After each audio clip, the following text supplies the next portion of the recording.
Sangha with great virtues, out of compassion, for the sake of this assembly and all living beings, please turn the wonderful Dharma wheel to teach us how to ease suffering, attain bliss and birth and death, and quickly realize non-birth.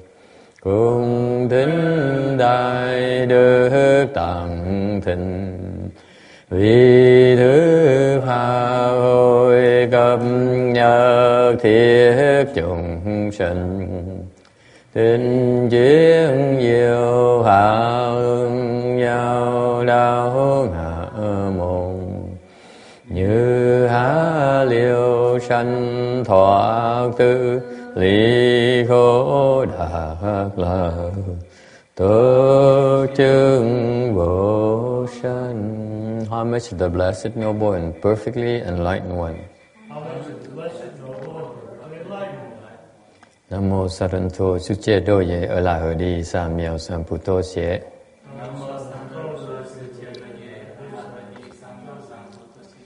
Nam mô Tạc Đạc Tha Tô Già Đa Gia Alahade Tam Hiệu Tam Bồ Đà Tọa.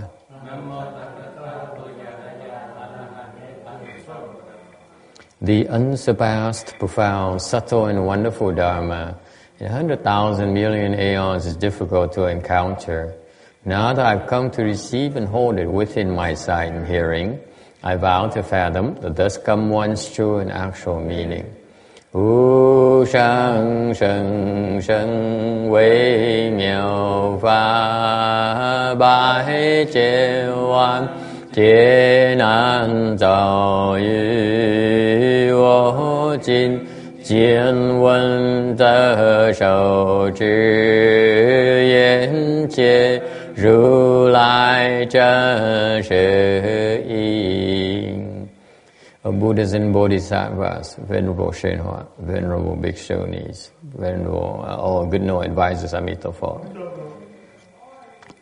Chư Phật Bồ Tát, Sư Phụ Sang Rần, Ưu Huệ Bì Châu Này, Ưu Huệ Sang Trư Sư, Amitabha. Chư Phật Bồ Tát, kính thưa Hòa Thượng Thiện Hóa, kính thưa quý sư cô và quý vị thiện tri thức A Di Đà Phật. All right.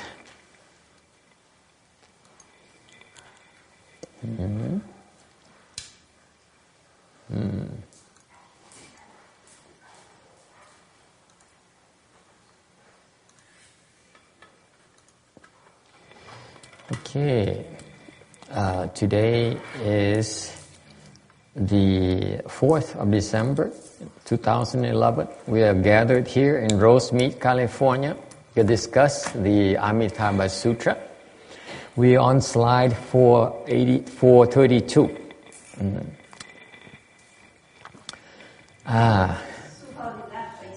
Ni 先回去了慢慢走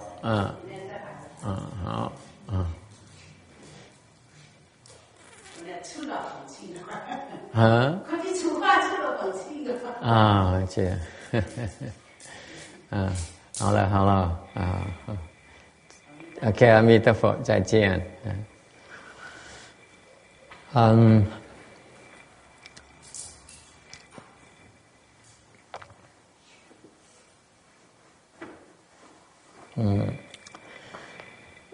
The Pureland Dharma door is the Dharma door of reliance on others' power. So there's an anecdote around behind it.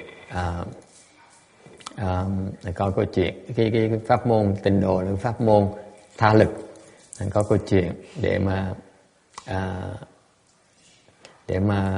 nó tường thuật lại cái câu chuyện là tại sao pháp môn là cái pháp môn mà nó dựa vào cái tha lực.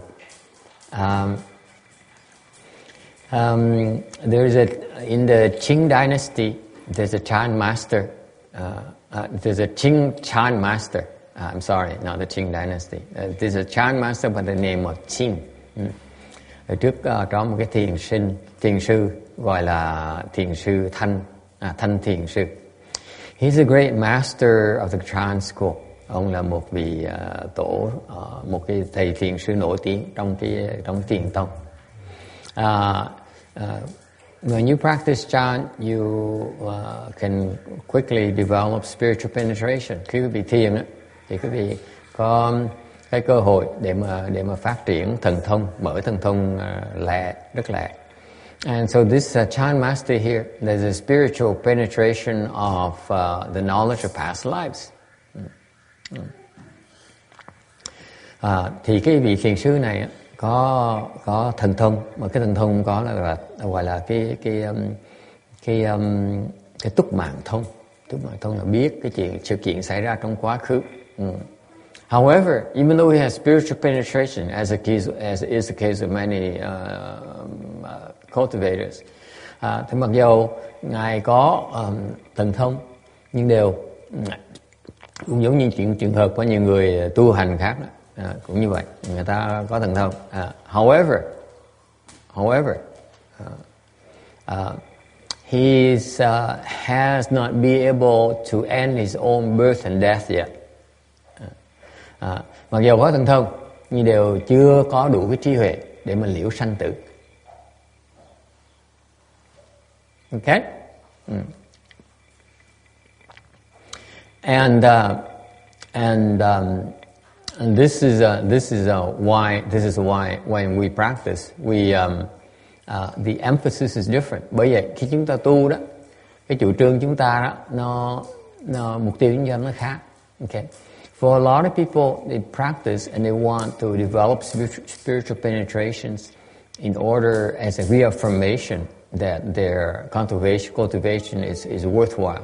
Phần lớn những người mà tu hành á, người ta nhìn cái quá trình mà phát triển ng thần thông là một cái sự bằng chứng rằng là họ đang phát triển đúng hướng. Okay. Our emphasis is different. Our emphasis is placed more on developing wisdom instead of spiritual penetration. Cái con đường chúng ta tu thì nó hơi khác một tí. Chúng ta tu thì chúng ta chú trọng về cái phát triển cái trí huệ, mở cái huệ để có sự hiểu biết. Thay vì mình chú trọng phát triển cái thần thông. Okay. What happens is that it turns out that those who open the spiritual penetrations, these spiritual penetrations tend to get in the way of cultivation instead of helping the cultivation. Tại sao chúng ta chú trọng về khai huệ thay vì mà chú trọng về cái thần thông? Tại cái thần thông đó, thường như có thần thông đó, những cái thần thông đó nó thường nó cản trở cái việc tu hành của chúng ta. Okay, that's because we don't have enough wisdom. We don't know how to use the spiritual penetration. That's why to be grieved of spiritual penetration is not necessarily good for your practice. Tại sao khi có thần thông nó có cái tai hại của những thần thông là quý vị có thần thông thì quý vị không biết dùng những cái thần thông đó, không có đủ cái sự sáng suốt của trí huệ để mà dùng những cái thần thông đó, thì những thần thông đó nó cản trở lại cái việc tu hành của quý vị. Okay. So look at it this way. If you agree for spiritual penetrations, then you can get spiritual penetrations, but then you usually are prevented from making further progress. Quý vị nhớ như vậy này, những người có thần thông á, ta mở thần thông ra, đắc những thần thông đó thì có một cái hậu quả là thường phần lớn họ đều bị kẹt lại, họ bị chấp vào cái thần thông của họ, thành họ tiến bộ rất là khó khăn. As opposed to developing your wisdom first, and then let the spiritual penetration arise as needed for your cultivation. Ngược lại, cái con đường kia, con đường mà chính là tu để mà mở cái trí huệ, để có cái sự hiểu biết. Và cái thần thông nó tới không tới là tùy cái duyên nó tới, lúc mình cần nó sẽ tới, lúc không cần nó tới làm cái gì, nó chỉ là một gánh nặng cho chúng ta thôi. Okay? Yes. You saying spiritual penetration will arise as needed for your cultivation? Naturally, yes. there's a difference between the spiritual penetration naturally developing because of the nature of your blessings versus using your own blessings to have spiritual penetrations. One is much more effective than the other. Ông này cũng hỏi là có phải là khi mình tu thì tự động những thần thông nó hiện ra, nó thể hiện ra tại vì nó có lúc mình cần thiết. Phải như vậy, tôi nói thường nó như vậy, người có phước như vậy. Cái gì chỉ nhớ rõ như vậy. Những người mà tu và cái mục tiêu họ là mở thần thông, nó cách khác là họ dùng cái phước của họ để mở cái thần thông. Ngược lại, cái người mà tu mở trí huệ để thần thông nó tự nhiên nó phát triển ra, thì cái đó là họ tiết kiệm cái phước của họ để phát triển, thay vì để dùng cái phước họ để mà chạy theo những cái chuyện ngoài cuộc không quan trọng. Ok. Một bên là dùng phước để mở thần thông, một bên là có phước để nó tự động thần thông nó mở khi mình cần thôi. Bản tính phước mình là vậy, tự động mình có những cái khả năng phát triển nó khi mình cần, thực sự mình cần nó sẽ được tự động nó phát triển, tại mình có nhiều phước quá này. Còn cái người mà không có phước mới tham, người không có phước mới tham, nó là tại tôi muốn được cái thần thông, ok, tại chưa đủ phước vẫn còn tham cái thần thông như thường. Còn cái người mà có phước nhiều, ta không tham cái thần thông, ta nói lúc mà tại tôi có nhiều phước rồi, lúc mà tôi cần tự động nó sẽ ra, tôi không cần phải tham làm cái gì. You understand the difference? Those who are not as blessed, they say, I want to have spiritual penetrations because it does wonderful things to my blessings. Yeah, people will make more offerings to me. People will be impressed. I can write best-selling books, novels, and so on. Okay, I will increase my blessings. That's the nature of those who are not blessed yet, and they attach to it. Whereas those who are truly, truly blessed, they say, I have too many blessings. Why do I need spiritual penetrations for? It's the use of my blessings. I economize on my blessings. I will have them when I really need them. That's true blessings. Am I making sense to you? Absolutely. Cái vị đồng ý không? Mình thật sự mình có phước là tự động khi mình cần nó sẽ có. Thế tại sao mình có lúc mình chưa cần mình mở làm cái gì? Mình dùng nó làm cái gì? Okay? You do not want to have it before you really need it. Because if you really want it, you get it before you really need it, then it becomes a burden to you. You need to manage it. You need to protect it. You need to maintain it. Okay? So it's distracting. It detracts from your main purpose. Thành cái việc hiểu những cái mà cái mình muốn mà thiệt sự mình chưa cần mà nó tới trước là nó thành gánh nặng cho chúng ta. Chúng ta phải chẳng như lúc mà chưa cần tiền, bỗng nhiên tiền nó tới, bỗng nhiên mình giàu dễ sợ. Bây giờ mình phải lo sợ là mất tiền, mình sợ là phải đầu tư, phải lo đầu tư thôi, tiền nó bị lạm phát, uổng. Thành cái đó là cái phước báo nó tới trước khi mình cần nó thành gánh nặng cho chúng ta. Có người thiệt sự mà giàu, thực sự có phước báo, nó chỉ thể hiện ra thôi khi mình cần nó thôi. Nhưng khi mình không cần nó không ra đâu, mình mới tiết kiệm được. Okay? All right. So going back to slide 432. So this man here, this Chan master here, has some spiritual penetration. He understands past lives. He knows about past lives, but he cannot. He has not ended birth and death yet. Meaning that he has no significant real wisdom yet. Trở về lại cái câu chuyện này, là cái vị thiền sư, cả thanh thiền sư này, ngài có cái thiền thần thông là túc mạng thông, là biết những cái đời trước, nhưng ngài vẫn chưa được liễu sanh tử. Ý nghĩa là sao? Ý nghĩa rằng là cái người này tu hành có một công phu rồi, nhưng vẫn chưa mở được trí huệ chân chính. Okay. And so this Chan master here, I was observing some other cultivator of the way, and was impressed by that person. Therefore, he decided to imitate that person's Dharma door and recite the Buddha's name. And being a Chan from a Chan cultivator background, cultivation background, he says, my objective in reciting Buddha's name, he has a clear objective, is to enter this phenomenon and nominon recitation samadhi. Thì cái ngài thiền sư này, ngài thanh thiền sư này mới quan sát, làm quen một cái người tu hành khác, thấy người ta tu niệm Phật, nên Ngài mới quyết định là pháp môn tu niệm Phật này có vẻ có triển vọng lắm, thành mình sẽ tu niệm Phật như họ. Đều đối với cái người mà dân thiền đó, ta tu luyện nó rõ ràng, những cái thiền môn ta tu cái mục tiêu nó rõ ràng, thành Ngài có mục tiêu khi mà niệm Phật, Ngài có mục tiêu. Mục tiêu của Ngài là muốn đắc được cái niệm Phật tam muội về sự và lý.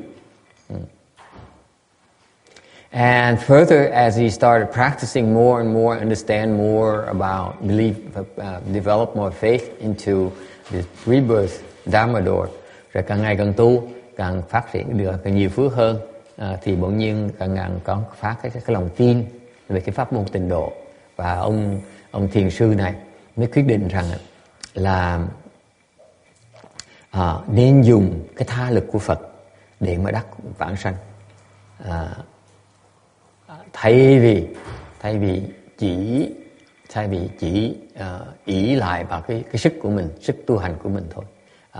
Ông có sự cảnh tỉnh nói là mình sẽ dựa vào tha lực của Phật thay vào ỷ lại vào cái tự lực. So as he continued to practice and he developed more blessings and more faith in the Pureland Dharma door, and he finally came to a realization that he said the best way for me personally is to rely on the Buddha's power to obtain rebirth, his land. Okay, and therefore he decided not to rely on his own power for cultivation alone anymore to obtain liberation. Okay. Any questions? Ai thắc mắc gì không? This is the case of someone who very sincere about his cultivation, and after cultivating for a while, all of a sudden he got the realization that he needs a better Dharma door, and he chose the Pureland Dharma door. Đây là cái câu chuyện một cái vị thiền sư mà nổi tiếng lắm, nó có công phu mà có một tí thành công trong cái thiền tông của Ngài. Và cuối cùng sau vì có được thức tỉnh và quyết định rằng là dựa vào cái tha lực của Phật để mà đắc giải thoát thay vì dùng cái tự lực. Okay. Any questions? Ai thắc mắc về chuyện này không?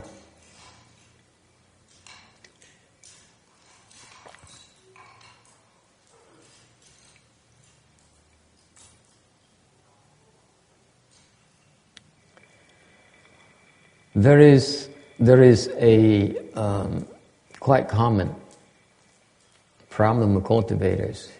They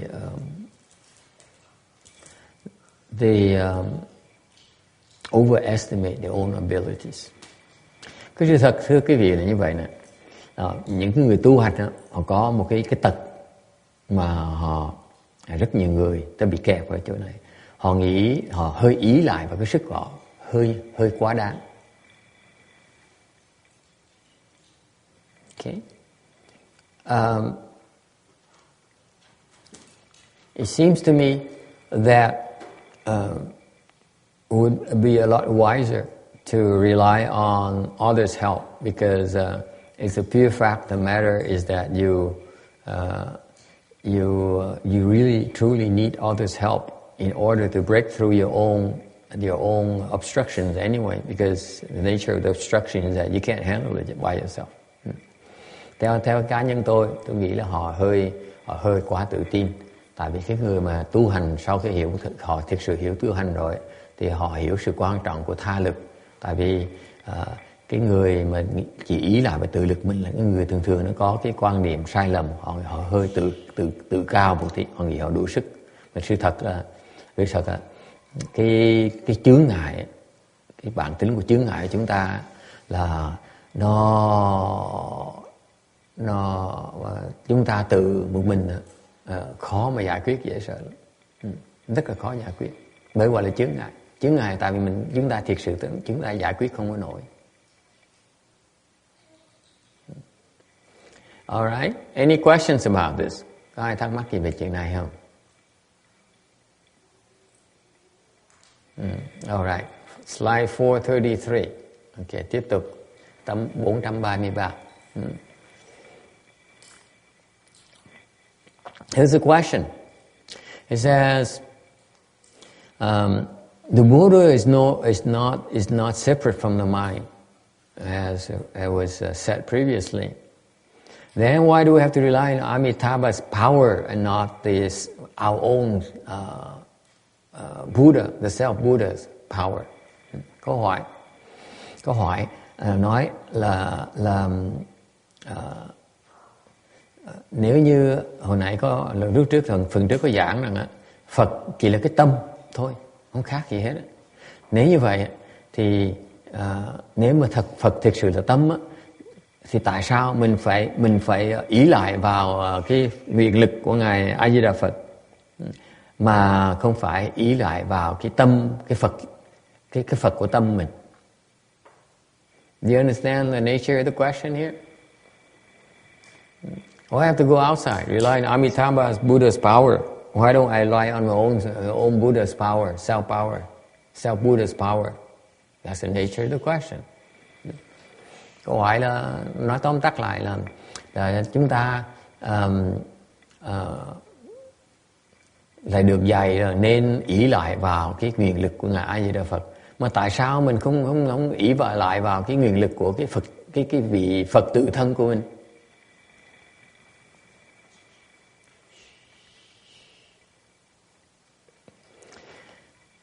And the answer here is when you say that Buddha is just the mind, this is an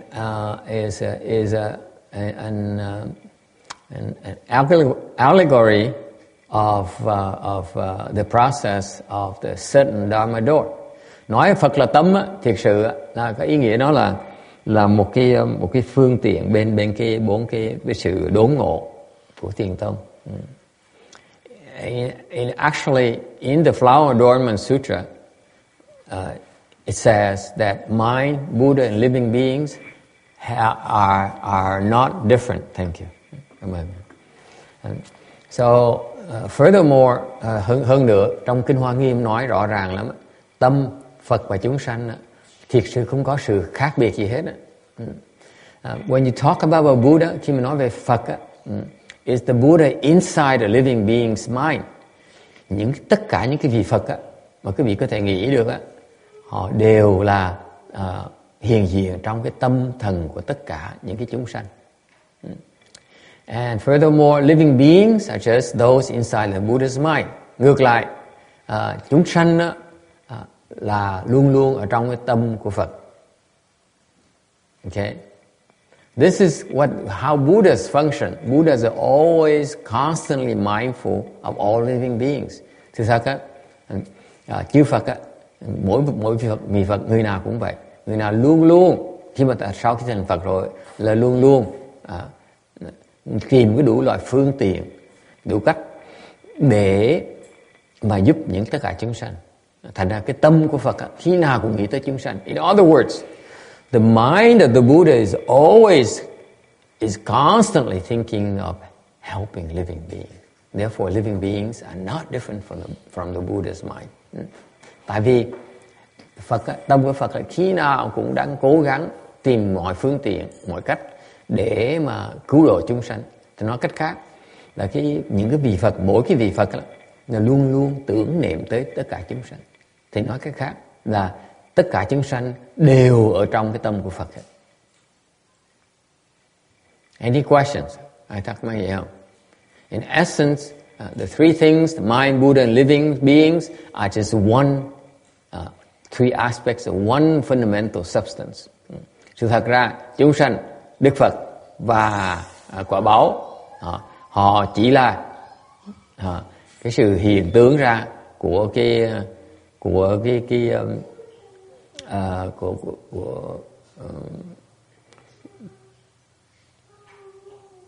hiện tướng ra của cùng một cái thể. Okay? Any questions? So, you should cultivate this Dharma door and certify to its principles. Thành chúng ta nên tu cái pháp môn này và chứng được cho những cái giáo lý của nó That means you reach a state of one mind and confused. Khi chứng được giáo lý thì là cái tâm quý vị là một cái tâm của nhất tâm bất loạn.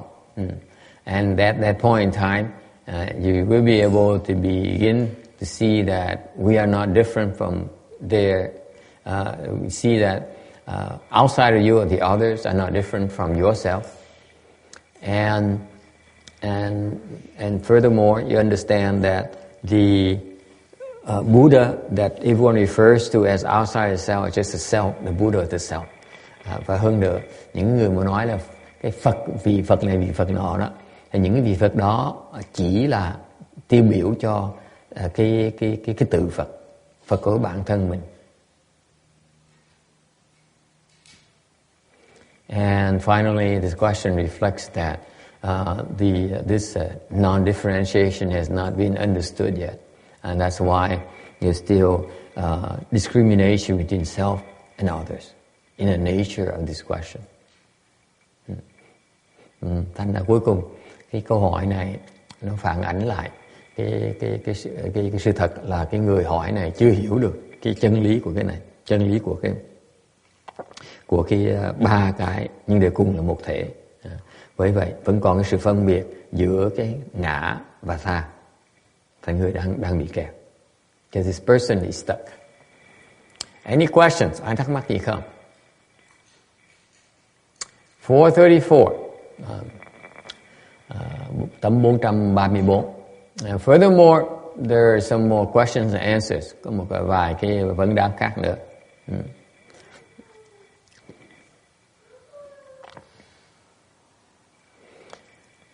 The nature of the question is that living beings' offenses are countless.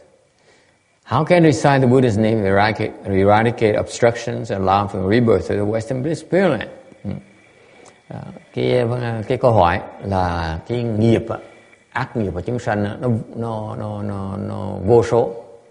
Thì làm sao mà tụng Phật để mà diệt trừ tất cả những chúng sanh đó? Mà để cho thành niệm Phật làm sao mà tiêu trừ được tất cả những cái chướng ngại để cho đắc được vãng sanh về cõi Tây phương Cực Lạc. And the answer is, according to this Shastra, the 10 doubts Shastra, it says that 3 aspects that can overcome the evil offenses. Mình theo cái thập nghi luận đó, thì cái luận này nói rằng có 3 cái khía cạnh mà có thể xóa bỏ được tất cả những cái ác nghiệp. Number one, the mind aspect. Thứ nhất là cái ở cái tâm, những cái khía cạnh của tâm. Meaning that this mind here is used to creating offense from the false and the evil mind. And when you recite the Buddha's name, that's not with the false mind, but rather is with the true mind. And therefore, the true mind can expel the false minds. Phần đầu là tại tâm. Tại sao? Làm sao có thể tiêu trừ tất cả cái nghiệp được? Thì cái câu hỏi đầu tiên là giải đáp đầu tiên là tiêu trừ được tất cả những cái ác nghiệp, là tại vì cái đó là nó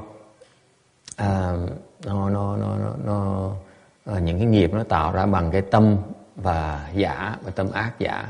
Thành khi mình niệm Phật với cái tâm chân thật thì tự động cái tâm chân thật có thể bỏ được cái tâm giả dối.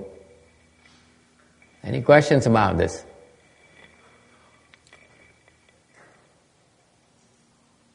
Everyone is asleep. Ai cũng ngủ gà ngủ gật.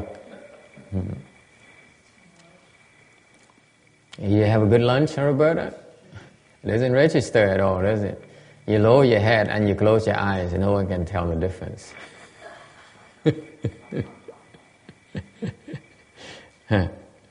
Okay. So at mind here refers to the fact that when you create the evil with the evil mind, it's the same mind that you renounce the evilness, then he eradicates the evil offenses. Okay. Nói cái khác là cái tài tâm này có nghĩa là mình dùng cái tâm ác, tâm hư giả để tạo những cái nghiệp đó. Thành nhờ niệm Phật á, với cái tâm chân thật á, thì cái tâm chân thật này có cái công năng là có thể đuổi, tiêu trừ được tất cả những cái hư giả. Okay. Number 2, at the state. Thứ nhì là tài cảnh. We create offenses because we attach to upside down state. Cái vì tạo nghiệp á, là tại vì đang còn chấp trước vào những cái điên đảo, những cảnh giới điên đảo. For example, you dream that you are suspended in the air and sleeping without anything underneath. And these are the kinds of state that you experience.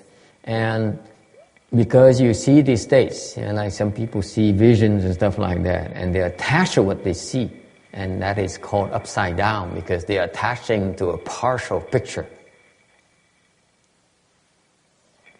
No one is saying they're wrong. All we're saying is that they don't know the complete picture yet. So to attach to what you know, what you can perceive right now, without paying heed to the rest of the picture, invariably you will fall victim to your own attachments. And you cannot let go of states. And ở vậy cái tai hại của cái điên đảo thường là người ta nghĩ người ta đúng, thành ra có khả năng chẳng những người có thi thần thông, hồi nãy mình nói đó, có thần thông thấy được cái nhiều hơn những người khác thấy. Cái khổ họ thấy như vậy, họ chấp vào cái thấy của họ, thành ra cái đó đi ngược lại cái đường lối tu hành bên Phật giáo. Phật giáo tu hành mình chưa mình xả cái nghiệp của mình, xả những cái chấp trước của mình.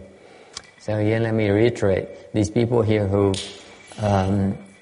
who insist on attaching these upside down states, okay, then they get what they deserve. Okay. Any questions? Ai thắc mắc gì không?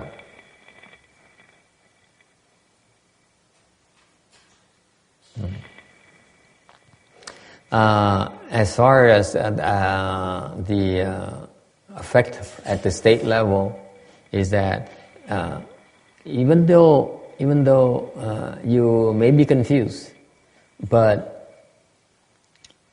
if you elect to ride on the superior and wonderful virtue of reciting the Buddha's name, then these superior wonderful merit virtues from reciting Buddha's name will tend to overwhelm the inferior and unimpressive evilness that people like to engage in. Okay? Or improper things they attach to. Number 3, at the purity level, cuối cùng, cái thứ ba, mà cái khía cạnh khác mà có thể diệt trừ những cái ác nghiệp đó, là mình quan sát cái cảnh giới. It resides at the purity, okay, meaning that you create the offense to the defiled mind. Now you use the Buddha's name with a pure mind, and the purity cleanses defilements. Trường hợp tài tình này có nghĩa là cái tâm mình, cái tâm cầm ác, tàn ác là tại vì mình có những cái tập khí mà nó rất là không được thanh tịnh, rất ô uế. Thành nhờ những cái pháp môn niệm Phật này, và nhớ chỉ cần lo chú tâm, thay vì lo đừng niệm Phật mà lo tuần sau ngày mai phải cúng hương, mà hương hết rồi, mấy cái chuyện lát khác mình lo chuyện đó. Thay vì mình chú tâm vào cái công đức mà nó thượng hảo và nó tuyệt vời của niệm Phật, niệm hồng danh Phật, làm như vậy thì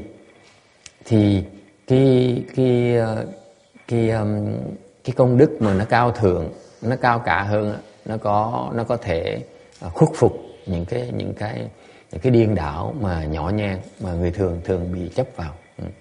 So if you elect to ride on the superior and wonderful virtues of reciting the Buddha's name, that has the capacity to overwhelm the lower states, where lower inferior states, where you are stuck to the ego. Any questions? Everyone's so enthused today to talk about these.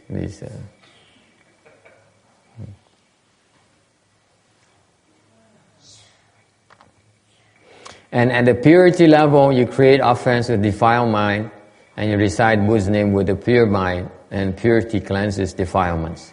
Về cái phương diện thanh tịnh đó, thì cái tâm mình nó bị ô uế thành mới tạo nghiệp. Ngược lại, khi mà chúng ta niệm Phật thì cái tâm chúng ta đó là niệm Phật với cái tâm thanh tịnh. Về cái thanh tịnh đó, nó bao giờ nó cũng rửa sạch hết cái ô uế hết. Okay.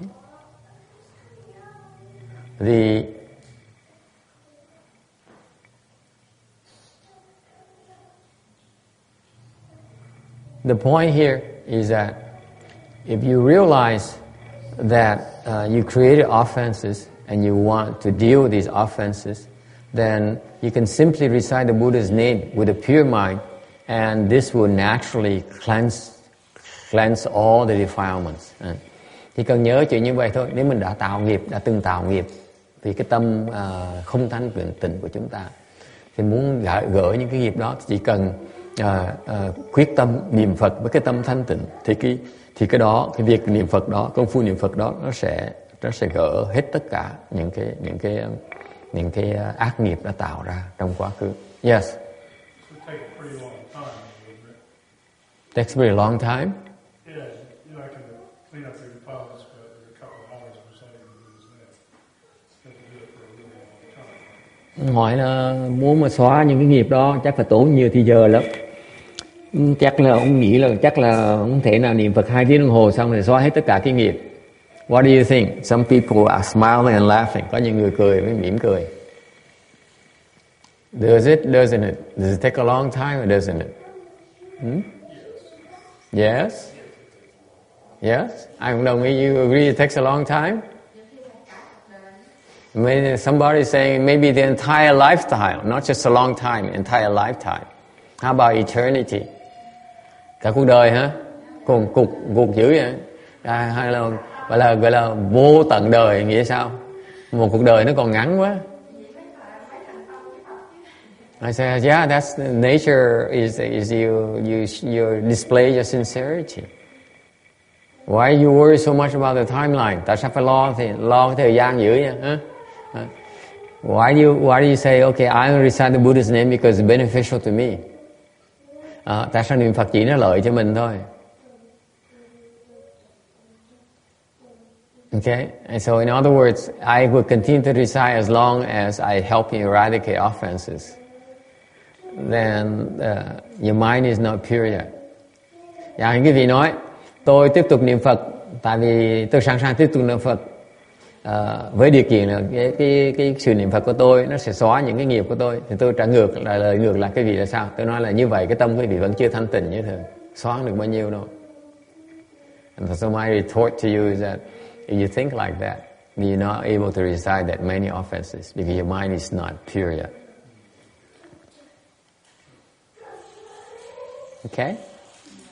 You don't think long, you don't think short. You just recite Buddha's name because it's able to recite, to eradicate your offenses. Quý vị đừng có giữ cái tâm phân biệt, đừng nghĩ là mình làm như vậy thì mình có lợi hoặc có hại, hoặc là lẹ hay là chậm. Những cái tâm đó là cái tâm bất thanh tịnh. Mình chỉ niệm Phật thôi. Mình làm một chuyện là niệm Phật thôi là đủ rồi. Do not. You don't need anything beyond reciting Buddha's name for the sake of reciting Buddha's name. That's it. That's enough. Mình chỉ cần niệm Phật thôi. Không cần biết gì khác hết. You don't need to know anything else. Things will take care of themselves. Lúc mình biết niệm như vậy, tự động những cái chuyện đó, vấn đề nó giải quyết ra. Don't sit there and say, I've been reciting for 3 years now. How come I don't see anything yet? I still have so many obstructions. Đừng ngồi nói là tôi tới chùa tôi niệm cả 2 tháng rồi mà tôi vẫn còn chướng ngại quá đi. Chừng nào nó mới hết đây? Cái tâm như vậy, cái tâm bần tiện, tâm nhỏ nhen như vậy, chừng nào nó mới hết được? Không bao giờ nó hết được hết. Any questions? Ai thắc mắc gì không?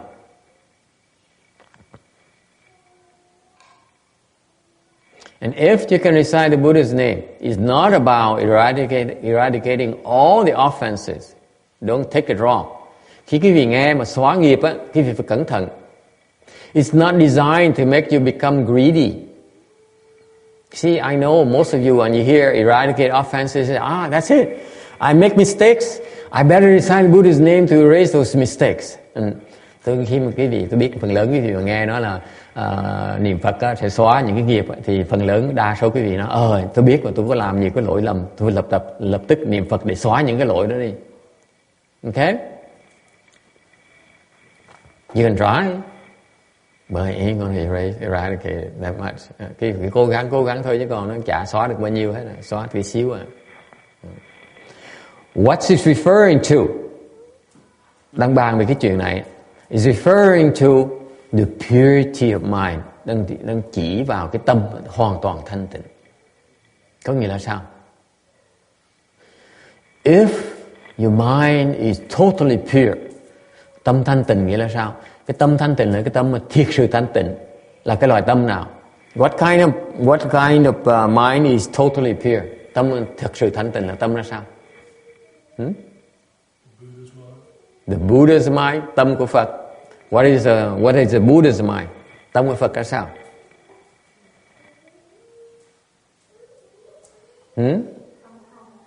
Tâm không is empty. What does empty mind mean? No false thinking. Không có vọng tưởng. Không có một cái tư tưởng nào hết. Chỉ niệm Phật thôi. You only recite Buddha's name. No other thought in between. Không có một cái tư tưởng nào khác ngoài cái tư tưởng của Phật hết. Right now we recite Buddha's name. We think about dinner. Hiện bây giờ mình đang niệm Phật, mình đang nghĩ tối để ăn cái gì?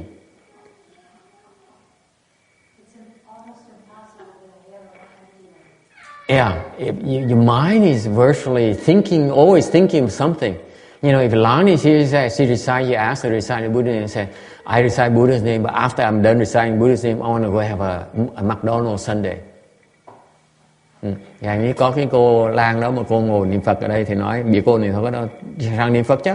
Niệm Phật để mà tôi niệm Phật xong rồi, sau niệm Phật xong rồi, rồi tới McDonald's tôi mua một cái tí cà lem ăn.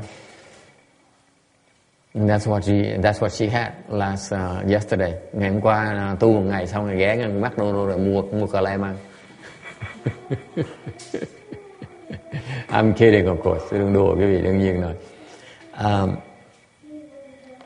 Cái tâm thanh tịnh là cái tâm mà hoàn toàn không có vọng tưởng. So the pure mind is a mind that is free from defilements. It's free from any false thinking.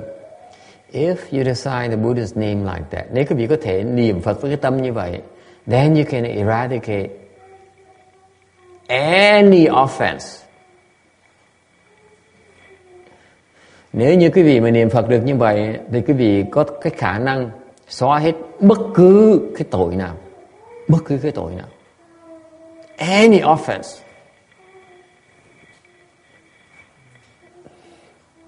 That is meant by, what was meant by eradicating all offenses.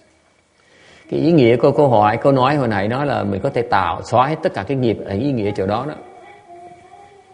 Xóa hết tất cả cái nghiệp á, không có nghĩa quý vị là mình niệm Phật một cái nó xóa hết tất cả. To say that reciting Buddha's name eradicates all offenses does not mean you say one recitation wipes them all out. You're being greedy again, text. Khi vì tâm quý vị như vậy mà nghĩ như vậy, nó là tôi cứ tha hồ tôi tạo nghiệp xong rồi tôi chỉ cần niệm Phật một lần nó xóa hết tất cả. Là cái tâm người đó, cái tâm tham lam, tâm bừa bãi mà tham lam. Okay? Sự thật là như vậy. This is the truth. It only means by all offenses, eradicating all offenses, is that it will eradicate offenses after offenses after offenses. That's what it means. Quý vị nghe không? Yeah. Nói là xóa hết tất cả cái nghiệp. Cô Hiền Nhã cô nghe kỹ lắm. Cô có cái sự cần nhu cầu ở đó. Xóa hết tất cả nghiệp có nghĩa là xóa hết nghiệp này tới nghiệp khác, tới nghiệp nọ. Bất cứ nghiệp nào nó hiện ra mình có thể xóa nó được hết. Chứ không có nghĩa là xóa hết tất cả một cái. Xóa hết tất cả là tham lam. Không có cái chuyện đó. I remind you, my personal interpretation of that is that you cannot eradicate all of them at once. He has the ability to eradicate all offenses that manifest at that point in time, that obstruct you at that point in time. Chỉ có nghĩa rằng là lúc những cái nghiệp mà nó hiện ra, nó chướng ngại cho quý vị mà nhất tâm mà niệm Phật, phát tâm niệm Phật, nó có thể xóa những cái nghiệp đó. Tất cả những cái nghiệp đó đều có thể xóa được hết. Chỉ có nghĩa như vậy thôi. Chứ không lẽ mình bỏ một cuộc đời ra, mình làm chừng tầm bậy xong nó thôi, tôi niệm Phật một lần thôi, tôi xóa hết tất cả. Đâu có dễ như vậy. I hope you know it's cheap into thinking like many of you are thinking that I can just take it easy, create as many offenses I want, and then at the end of my life, I recite the Buddha's name once and eradicate. Simple. It's that simple. It's not going to work like that. Không có làm vậy không được đâu. I can assure you that. Okay. You agree or you disagree? Đồng ý là không đồng ý? You see, when you hear this Buddha Dharma, people hear them, you hear this sweeping statement like eradicate all offenses. Naturally, our greedy mind says, yeah, that's it. That's why I want to cultivate this. That's why I want to recite the Buddha's name. Thì nghe Phật Pháp quý vị cẩn thận. Nghe Phật Pháp mà nói là xóa hết tất cả nghiệp, ai cũng không tránh thoát cái lòng tham. Lúc đầu tôi cũng như vậy. This happened to me too personally. When I first started, I said, wow, if I can eradicate all my offenses, this is it. This is my outlet. This is my escape. Tôi cũng tưởng như vậy. Tôi nghĩ là tôi nghe là niệm Phật là có thể xóa hết tất cả những cái nghiệp. Tôi mừng nhé. Tôi nói, mình cả đời mình tạo biết bao nhiêu nghiệp, bây giờ mình lo niệm Phật để mình xóa cho nó hết đi.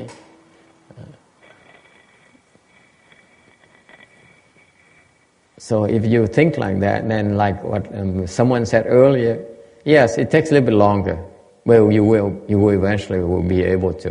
Hay có người này nói đó, những cái tâm quý vị mà tham lam như vậy thì đương nhiên nó sẽ xóa hết tất cả. Nhưng mà vấn đề nó phải đợi lâu một tí, cần lâu hơn một tí thôi. Alright, any questions? Ai thắc mắc gì không? And this is the subtleties when you listen to the Buddha Dharma that it shows you those people who understand or don't really understand at all, because the Buddha Dharma has many layers. Okay. Thì cái này nói cho quý vị, chia sẻ quý vị biết là nghe pháp nghe cẩn thận, tại cái pháp nó có nhiều cái trình độ khác nhau, có những cái tầng lớp khác nhau. Cái Phật Pháp nó không phải dạy quý vị để quý vị phát cái lòng tham. Phật Pháp dạy ra thử quý vị còn cái lòng tham là không, chứ không phải để làm gài quý vị hay là làm quý vị hớ đâu. So Buddhism is about to has many layers, has many depth levels, and therefore don't misunderstand. Don't think that we say it vaguely on purpose to confuse you or to trick you. Not at all. Okay. Any questions? Ai thắc mắc gì không? Okay, 435. The Buddha recitation practice is what is called an unsurpassed, perfect, certain Dhamma door. Cái pháp môn niệm Phật được gọi là cái pháp môn vô thượng viên độn pháp môn. Vô thượng là không có ai hơn nó được. Không ai có hữu hiệu hơn cái pháp môn này. Viên là toàn vẹn. Độn là bất ngờ pháp môn. Bộn có nghĩa là mình có thể đắc được cái sự đốn ngộ đó.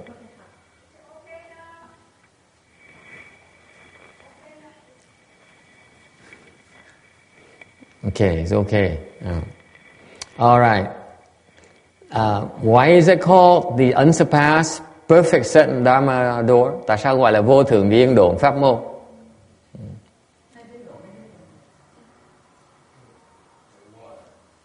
Huh?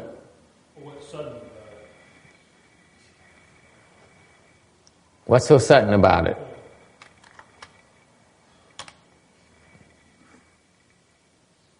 Beats me.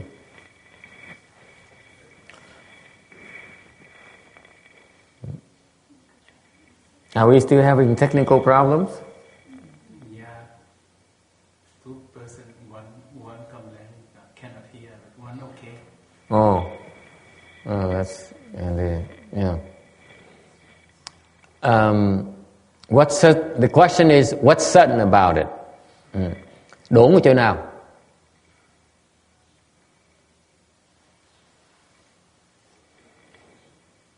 Sudden refers to sudden enlightenment. Đốn thì là đốn ngộ, có nghĩa là cái tu pháp môn này có bỗng nhiên có thể được đắc được giác ngộ ngay lập tức. Meaning you can obtain enlightenment immediately. You recite Buddha's name, you become enlightened just like that. Chỉ cần niệm Phật có thể được đốn ngộ. No, it is possible. Yes, it is. Okay? It is true. It is true. You recite Buddha's name, and just by the mere recitation of Buddha's name, this Dharma door, the particular recitation of Buddha's name, Dharma door, you will obtain certain enlightenment. Just because you're not there yet doesn't mean that we have to convince you it's the case. You just have to know it's possible. It happened before. Ông này ông nói sao có chuyện xảy ra, cái chuyện hoang đường như vậy được. Niệm Phật bỗng như giác ngộ lập tức. Tôi nói đương nhiên đối với ông thì nó khó tin, nhưng đều quý vị vấn đề không phải là tin không tin, vấn đề là quý vị hiểu là đã xảy ra trong quá khứ rồi. Đức Phật cũng bây giờ nó xạo quý vị hết đó, là niệm Phật sẽ được đốn ngộ. Có người đã đốn ngộ rồi. People have been certainly enlightened before through this Dharma door. Okay? Many people, not only people, many people. Nhiều người, không phải một người đâu, rất nhiều người. And all you have to do is to recite the Buddha's name. Mà cái người muốn được cái muốn tu pháp môn này, chỉ cần niệm Phật thôi. No need to think, no need to contemplate. Không cần suy nghĩ, không cần quán.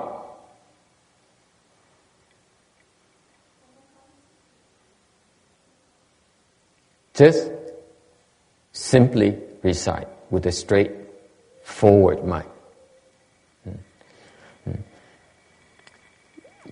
Chỉ biết niệm Phật thôi, không cần suy nghĩ, không cần quán gì hết. Mình chỉ niệm Phật với một cái tâm, cái quan trọng chỗ này. This is a key word here. The straight forward mind. Niệm Phật với cái tâm trực. Okay? What does it mean? Tâm trực nghĩa là sao? Straight forward mind, what does it mean? Focus on that. Chỉ chú tâm cái chuyện niệm Phật thôi. What else? What does straightforward mean?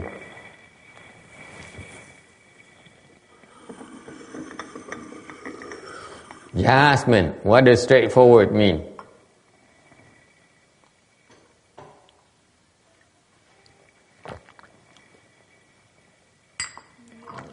I'm calling you because there's no one else. Today is virtually no one here, so tôi hỏi kêu người này tại vì người này không có ai, người này không có ai, người nào khác để mà kêu được hết đó. Yes. What does straightforward mean?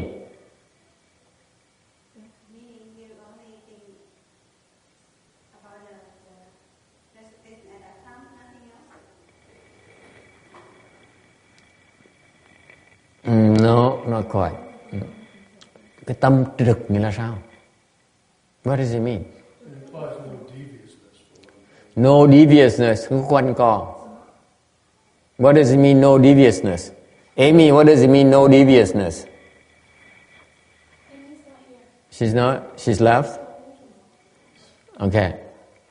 Well, they still have some technical difficulties. This is what happens when you connect and disconnect and you do all these things. Oh well. You know what it really means? Quý vị biết cái nghĩa là sao? This is very, very important. Chuyện này rất là quan trọng.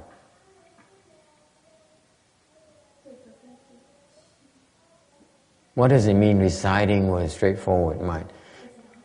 Niệm Phật với cái tâm trực nghĩa là sao? Nghĩa là thẳng thắn, straightforward. Nghĩa là sao?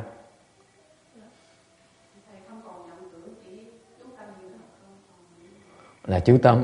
Có nhiều người nói như vậy. Tôi nói cái vị nghe cái bí mật này là như vậy này. Cái tâm quý vị mà trước khi niệm Phật nó quan trọng dễ sợ lắm.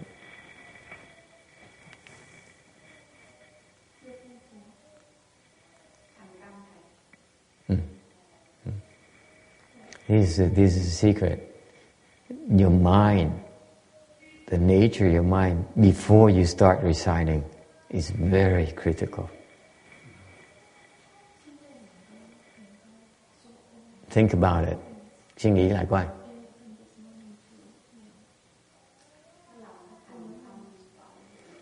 Thành tâm thẳng thắn, không quanh co. Cái tâm đó trước khi mình niệm Phật phải đã như vậy rồi. Chứ đợi lúc mình niệm Phật mới không quanh co. Nghe rõ không? Những cái tâm mình quanh co lúc niệm Phật thôi nói mình cứ quanh co cái đi. Không mình niệm Phật lúc mình niệm Phật mình mới thẳng thắn á. Thì lúc mình niệm Phật á mình có thẳng thắn được không? Không được đâu. Tại tâm mình quanh co, mình quen cái thói quanh co sao mình thẳng thắn được? Mình niệm một cách thành tâm mà trước khi mình niệm nữa cái tâm mình nó thẳng thắn, mình không có chuyện quanh co gì hết á. Cái tâm mình không nghĩ chuyện quanh co nữa luôn nữa. Thành lúc mình niệm Phật á, cái tâm mình không còn nghĩ chuyện gì khác nữa mới được. Hiểu chưa? Quanh co tại mình đang uống éo mà. Thành lúc mình niệm Phật mình còn đang uống éo như thường. Thành cái tâm mình nó không uống éo như vậy. Lúc mình niệm Phật á, mình hoàn toàn không có cái tâm gì khác nữa.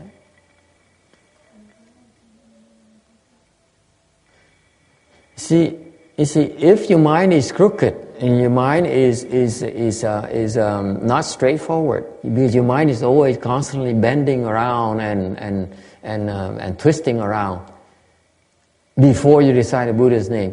When you recite the Buddha's name, it continues to twist around and bend like crazy. Okay, by force of habit.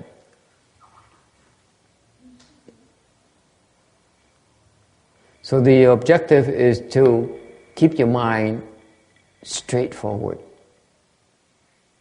at all times. Nói cách khác là quý vị giữ cái tâm mình nó trực, luôn luôn nó trực.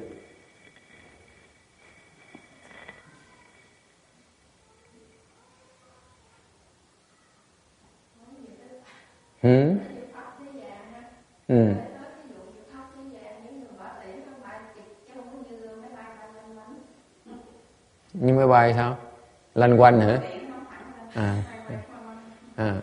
So this says from the worldly perspective, it's like there's a saying like the rocket shoots straight, and you don't fly around in circles.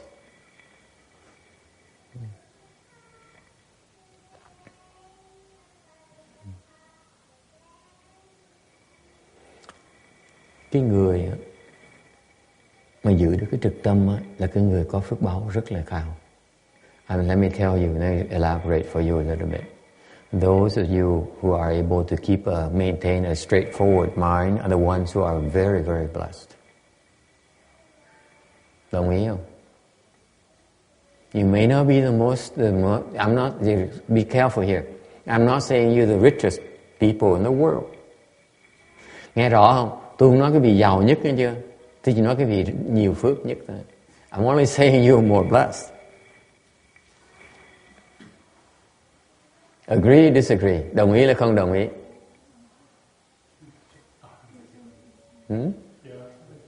Dạ, có người nói đồng ý. And everyone's thinking, I'd rather be rich than blessed. Có nhiều người nghĩ, có phước làm cái gì? Mình giàu có lợi hơn. Hả? He says, someone says, I prefer to be more blessed than being rich because you're rich, the fortune, you can lose it.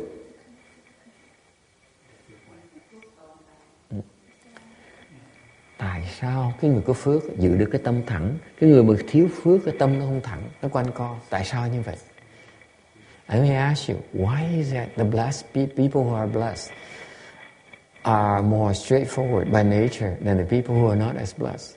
The not as blessed people tend to be more crooked, more tortuous minded. Why is that, Jasmine? Again, there is no one in particular, but no one else.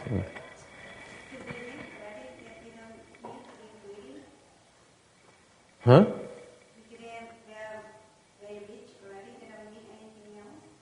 Yeah. If you're a billionaire and someone comes to you and you tell them lies and you gain $1 million, what for? It's nothing to me. The reason people are crooked because they fall for the small gains. Câu nói trả lời rất là đúng. Câu nào đó, một người trả lời rất là đúng, là cái người mà người ta có phước báo nhiều rồi, người ta không còn tham lam những cái phước báo, những cái lợi nhỏ nhỏ nữa.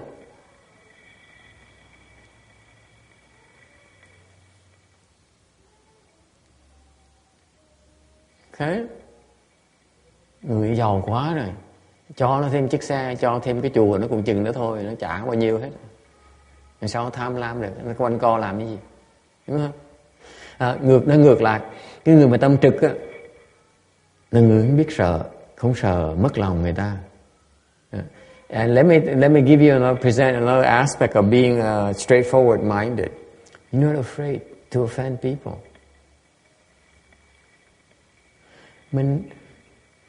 Right? Isn't that right? I don't care. You offended. Tough luck. Nó ông giận đi chứ, kệ ông chứ. Cô giận kệ cô chứ, tôi không cần biết. Why? I don't need you. Đâu cần đâu. Giận thì giận chứ, tôi không care đâu. Tôi giàu, tôi thi như người khác. I'm so rich, I have so many. I'm so blessed, I have so many more people. You're pissed off, you're pissed off. Who gives a damn? Sùng thì sùng thôi, sùng thì bỏ đi thôi, có người khác. Cái người mà không có phước mới sợ mất một người Phật tử, một người bạn, mất một người này nọ. Cái nói mất thì thôi, có người khác chứ đâu mà sợ. You see, the blessed one, the unblessed, the one who are not as blessed says, I'm worried I'm going to lose my wife or my best friend. And say, the blessed one says, I don't care. The next best friend will come.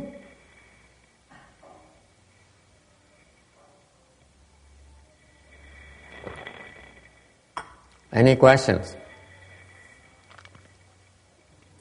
Okay, so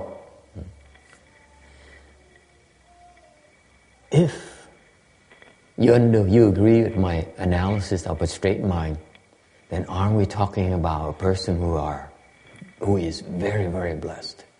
Quý vị nghĩ chứ quan, nếu quý vị đồng ý với cái mà tôi giảng về cái tâm trực tâm đó, ít người giảng trực tâm như vậy, nhờ quý vị như vậy đâu. Giảng trực tâm như vậy, quý vị có đồng ý rằng là cái người mà giữ được cái trực tâm là cái người cực kỳ nhiều phước báo. Right? Agree, disagree, đồng ý không đồng ý?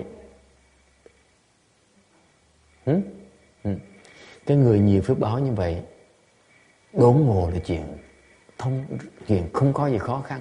For these very blessed people, super blessed people, to achieve certain enlightenment, it's not a big deal. Agree, disagree.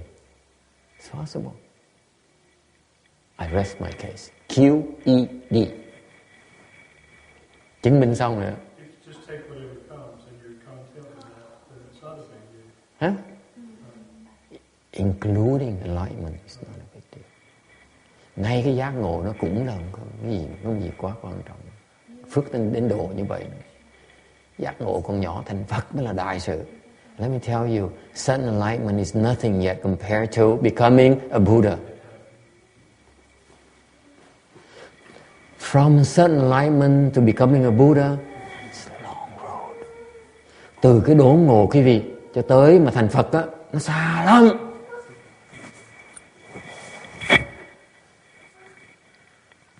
Hiểu chưa? You agree? I know you're all poor. That's why you say, enlightenment. My God, enlightenment. I wish I could be enlightenment. But these people say, enlightenment? Huh?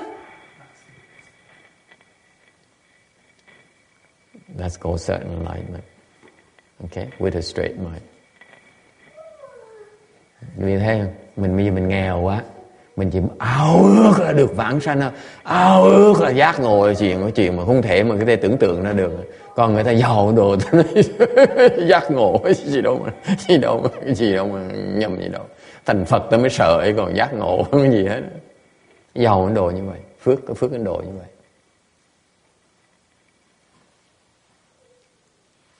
Okay? Any questions? Ai thắc mắc gì không? So, the moral of the story is you test yourself. Nghe để làm cái gì? Nghe để tự hỏi mình có giữ được cái trực tâm hay là không? Khi mình tiếp xúc với người khác, gặp người đời đó, khách hàng nó tới đó, mình giữ được cái trực tâm của mình nữa là không? What's the point in listening to this? You ask yourself, so that you ask yourself, when I meet with a state, let's say I meet with my client, can I maintain a straightforward mind?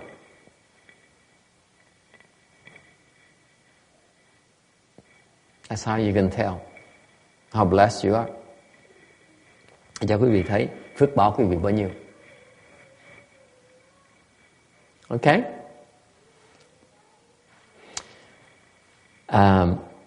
This is beyond sophistry. Going back to slide 435. Trở về lại cái tấm 435. Cái này không phải là chuyện hí luận. Meaning that if it does not accord with the true principles, okay, then you don't have to discuss it. We don't have to justify it. You have to stoop yourself to that lower level. Không phải hí luận có nghĩa là sao? Nói là có nghĩa rằng nếu như cái này nó đi ngược lại cái chân lý đó, thì chúng ta không thèm đụng nó, không thèm nói.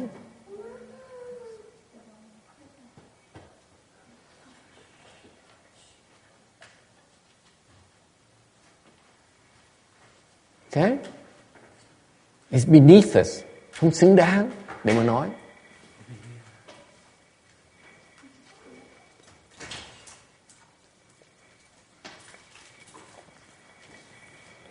Any questions?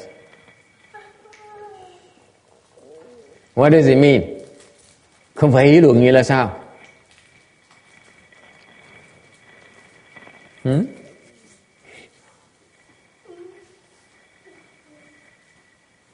What's sophistry?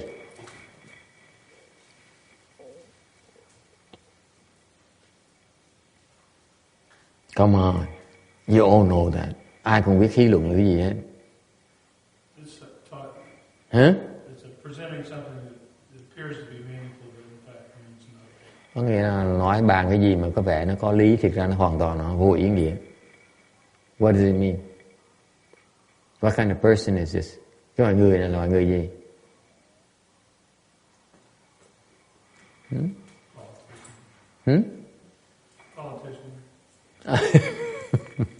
Người làm chính trị.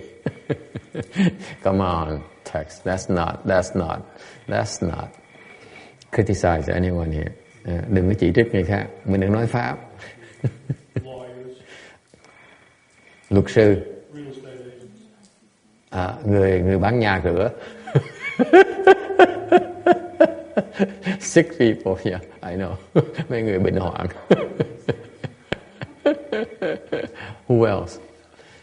Can we call engineers? I don't know. Singers? Excuse me. Huh? Cái loài người mà muốn chứng minh rằng là mình đúng. Sophistry, the people who indulge in sophistry are those people who insist on proving that they are right. Nghe rõ không? You hear me clearly? It's driven by the desire to be right and to be recognized as right. Cái hí luận á, là cái động cơ mà người ta để đụng vào, người ta làm những cái hí luận á, là tại vì họ muốn được người ta công nhận là họ đúng.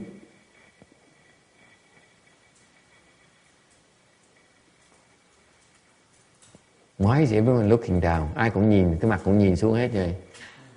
Huh? What's the matter with you? Okay, environmental activists engage in a lot of sophistry. Everyone. I can think of almost everyone engaged in sophistry. Everybody's got a cause. Yeah. Everybody has a cause that wants to dominate, engage in like crazy. Okay. So that's the first aspect about sophistry. Cái hí luận, cái khía cạnh đầu tiên của hí luận là người ta muốn người ta đúng. Okay. And the second aspect is that they prepare to speak nonsense just so that they recognize as right. Cái bệnh thứ nhì, cái khía cạnh thứ nhì của cái bệnh này là quý vị, người ta sẵn sàng nói những cái chuyện vô lý để được công nhận là mình đúng thôi, chứ không cần biết có chân lý không chân lý gì hết. These guys are so misguided. They don't care whether it's true or untrue, as long as people say yeah, yes, you're right. That's all they care about. Những người bình hoạn cái độ không biết, không cần biết nó đúng là sai, mình chỉ cần biết người ta công nhận là mình đúng thôi. Have you met any people like that? Có gặp ai những người như vậy chưa? Jasmine, have you met anyone like that? Có hả?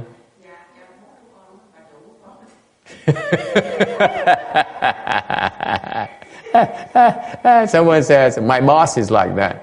We shall not mention her name here. Mình sẽ không nói cái tên người chủ, cái người nói người có chủ nó như vậy.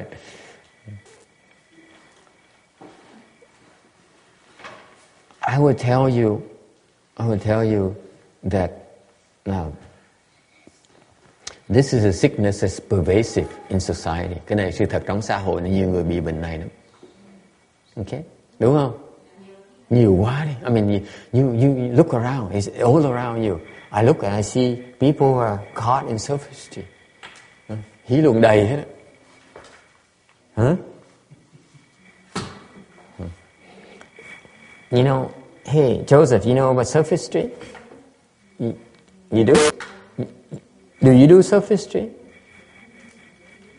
Right? Okay. All right. Furthermore, it severs all mental activities and views. Hơn nữa, nó tạm tận, tạm thời. Nó tận nhất thiết ý kiến.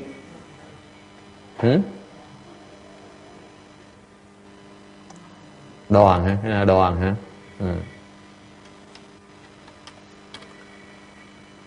It severs đoạn tận nhất thiết ý kiến. Chán. Okay. All mental activities and views, nó đoạn tận tất cả những cái ý, những cái cách suy nghĩ, những cái suy nghĩ và những cái nhìn. What does it mean? Nghĩa là sao?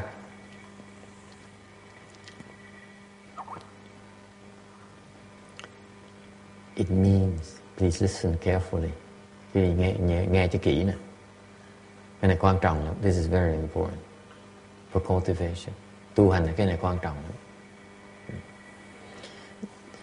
To sever all mental activities. Tu hành đó, quan trọng trong việc tu hành là quý vị không suy nghĩ. Stop thinking. I know you think for a living. Tôi biết quý vị sống để suy nghĩ. I know you live to think. Anyone disagrees with that? Ai không đồng ý cho đó không? Roberta, do you agree that you live to think? Pretty much your entire life. Right? That's what everyone does. Ai cũng vậy, ai cũng sống để mà suy nghĩ. Right? And then they say themselves, I must think because it enables me to live better. Rồi có người khôn nữa, ta nói là tôi phải cần suy nghĩ tại vì nó giúp cho tôi sống hay hơn, sống hạnh phúc hơn. Ai đồng ý không? You agree with that? You think, you feel you need to think to improve your life, make your life better. Cái vị nghĩ rằng á, đa số quý vị nghĩ rằng á, phải cần suy nghĩ, tại cái suy nghĩ nó làm cho cuộc sống quý vị nó có hạnh phúc, có ý nghĩa hơn. Or more fun. Hoặc là nó vui hơn.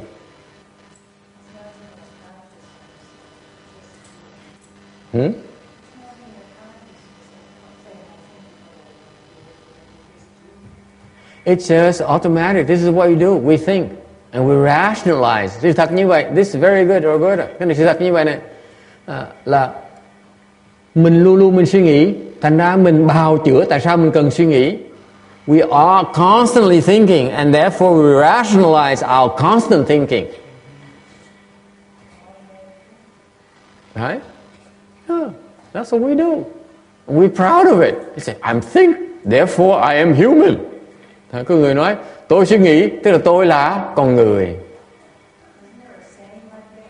Yeah, it's... Yeah, to think is human. That's Pascal, the famous French philosopher. Một cái vị triết lý gia đời xưa đó. Đời xưa nói là suy nghĩ là làm con người.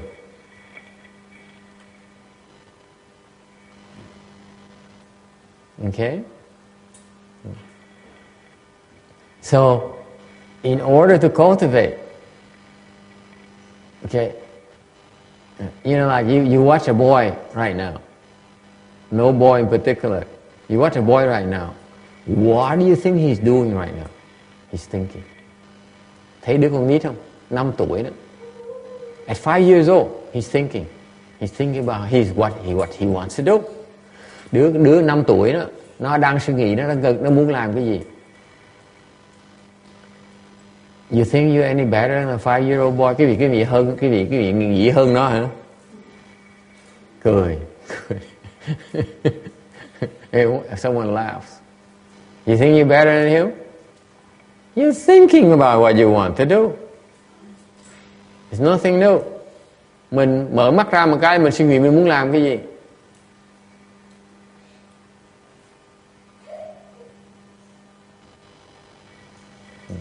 So in order to cultivate, I remind you sever the mental activities. Tôi nhắc lại cái việc muốn tu hành đó, là phải bớt suy nghĩ, đừng suy nghĩ. Are you afraid you're gonna die? Khi bị sợ bị chết không? I assure you, if you stop thinking, you're not gonna die. Tôi cam đoan cái việc khi mà không suy nghĩ, quý vị không chết đâu. I further guarantee you that if you minimize your thinking, you're no less human either. Hơn nữa, tôi cam đoan quý vị, nếu quý vị mà bớt suy nghĩ, quý vị không phải mất cái bản tính của con người đâu. Okay?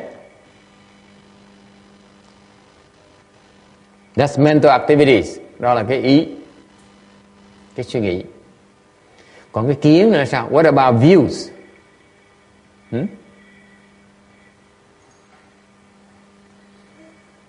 Kiến là sao?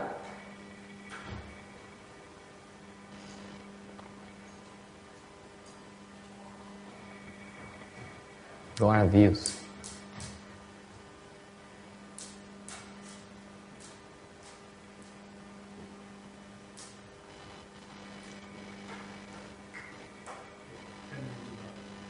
Opinions, kiến là cái thành kiến của mình.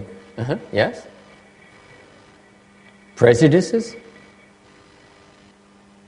Yes, what else? What? What are they about? Kiến là gì? Reaction is thing you see. Ý kiến. It's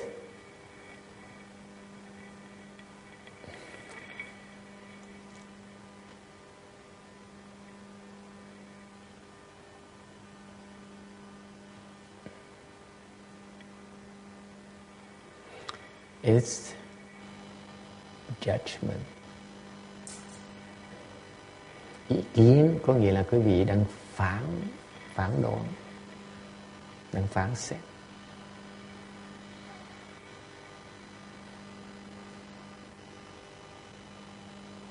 Agree or disagree? You have a view, you have judgment. You're judgmental. Có kiến, tức là quý vị có cái sự phán xét ở trong. You judge him. You're so evil. Sounds familiar? You're so nice.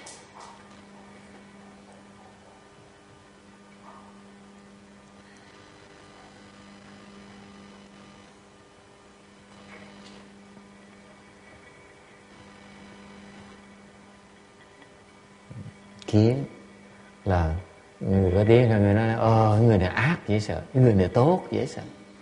Đó đều là kiến. Okay? Any questions? Ai thắc mắc gì không? The bottom line is that no mental activities, meaning no thinking. Nói cách khác, cái phải nhớ tu hành, bớt suy nghĩ. Okay. Cultivation, think less. Okay. Think to a minimal. Suy nghĩ càng ít nó càng tốt. The less thinking, the better off you are. Number 2, chuyện thứ gì?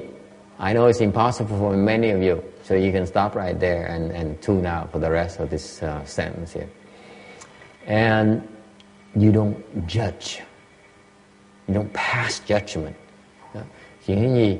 Đừng có phán xét, đừng có phán đoán người ta. Kệ người ta. Let them be, kệ người ta. Just because the dog barks, you don't have to judge the dog is bad. Con chó nó sủa, đừng có chê nó là con chó. Please do not tell, you don't look down on the dog barking as simply a dog. He's a dog already. It doesn't need your judgment, doesn't add anything to the equation. Nó đã sẵn là con chó rồi, mình xét nó chỉ con chó nó cũng chừng nó thôi à. Whether you like him as a dog or you dislike him as a dog, it doesn't change anything. Mình thích nó là con chó, không thích nó con chó cũng chừng nó thôi à.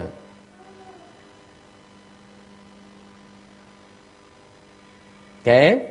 Any questions? Anh thắc mắc gì không?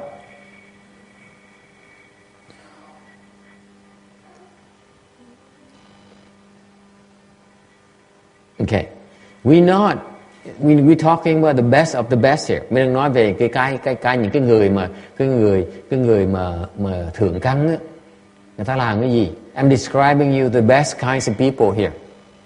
These are the characteristics of superior people. Những cái người mà thượng căn ta như vậy đó. Okay? Let me remind you again. What are the superior people? Cái người thượng căn nó sao? Very easy to recognize them. Dễ nhận ra họ, dễ sợ. Number 1. Yes? Straightforward. Người thượng căn thứ nhất, thẳng thắn. Number 2.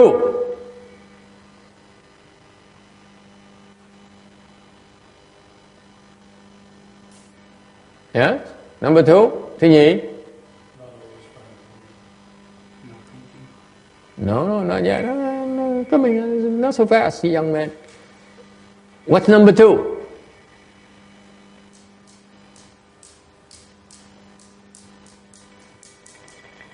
Does not insist on being right.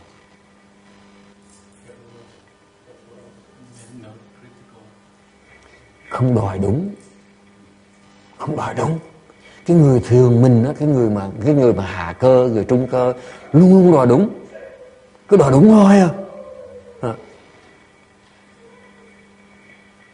The number 2 characteristic is he does not insist on being right. Doesn't give a damn what you think he's right or wrong. Không cần biết, người ta nghĩ mình đúng là sai, người ta không cần biết luôn nữa. Cái người mà nghèo, cái người mà trung cơ với hạ cơ với nói tôi nhất định tôi đúng. Đó, cứ cúi đầu xuống nữa, càng ngày cái đầu nó càng xuống, cúi nó càng thấp. People are bending their heads even more, hiding and not even daring looking at me anymore. Đúng không? You agree? Họ không cần đúng. Họ sai cũng vậy, trúng cũng vậy thôi. Even if you say they're right, they're wrong, so what? Don't even damn. Why? Why do I care? Or you inferior people think of me as right or wrong? Cái người người ta thường cơ rồi, ta nhìn mình là hạ cơ, ta nói mình, nó nghĩ mình đúng là sai, nó không nhầm gì đối với mình biết mình nó biết mình không biết đâu quan trọng đối với mình. You have to remember these lower level people, what they think of you is not that important. Đúng không? Cái người ta quá cao hơn mình nghĩ như mình kệ người ta, kệ mình, ta đâu cần biết nữa. Ta có đòi nghĩ mình đúng đâu, đòi mình đúng, người ta biết ta đúng rồi. They know they're right already. I don't need you to reaffirm it. Họ đâu cần mình làm gì để chứng minh cho họ đúng đâu. Okay? Họ là thượng căn mà. They're superior people. Okay. I'm losing at least half the audience today. Okay, ít nhất một nửa người tôi bị mất rồi. Okay. And the another characteristics is they don't think. Không có suy nghĩ. Một cái đặc tính khác là không có suy nghĩ. Nó khó. Why do you think? Tại sao phải suy nghĩ? Janice, why do you have to think? She says, I don't think. Yeah, right.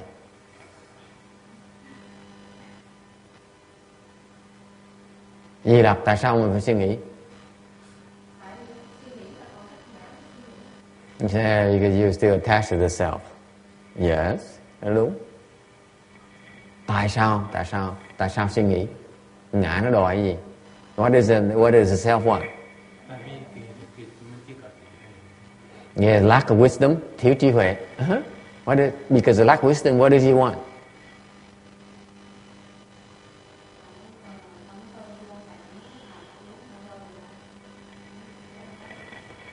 Đang muốn.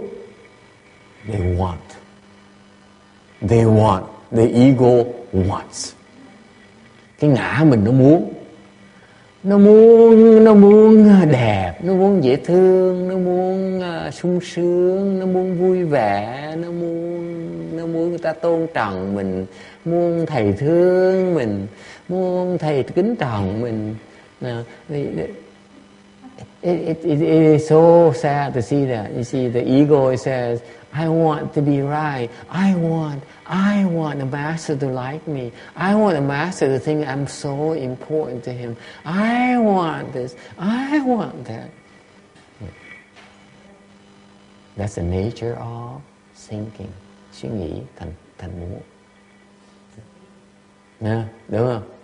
Cái người mà muốn nhiều, biết người đó chuyên môn suy nghĩ. Okay. Those of you who want so much, they're always thinking, how am I gonna get it? Làm sao mình được nó bây giờ? Làm sao mình được mình muốn bây giờ? So the more thinking you have, the more complicated your life becomes. Okay? And views, rồi ý kiến, kiến thức nghĩa là sao? Not only are you thinking, but you like to judge others. Không phải quý vị, don't play like that. It's not respectful. The things you don't do, young boy. Quý vị đã không ngoại, quý vị đã thường suy nghĩ thôi, mà còn thích là phán xét người ta. Not only do you like to think, you love to judge others.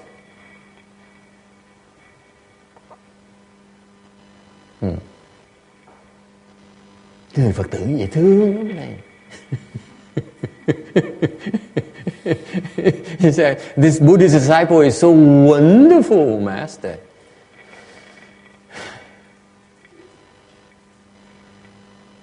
Any question? Ai thắc mắc gì không? Okay. So these people again, 4 things. Straightforward mind. Thứ nhất, cái người thượng căn gì nữa? Trực tâm. Number 2, does not insist on being right. Đừng có đòi đúng. Number 3, don't think. Không thèm suy nghĩ. Not thinking means he doesn't even care to think. Okay? Yeah. Just don't rub it in, man. Stop thinking is bad enough when you want care not to think. Okay. Number 4, không có phán xét người ta. You don't judge others. These are superior people. These are characteristics of superior people. Okay. Where are you? Quý vị là ai? Quý vị ở đâu đây? Anyone has number 1? Có ai được số 1 trực tâm? Raise your hands, please. Okay. No one raise your hands. Okay. Number 2, you don't insist on being right. Yes, raise your hand, please. Never. Roberta says it's me. Okay, fine. Okay, I gave you that. Okay. Number 3, don't care to think. No one raised her hands. Okay. Number 4, don't pass judgment on others. Please raise your hands.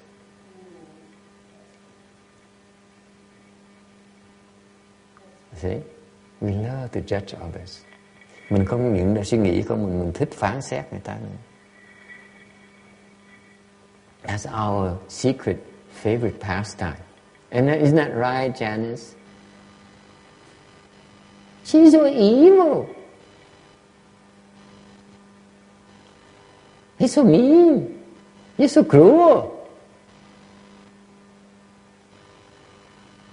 Okay.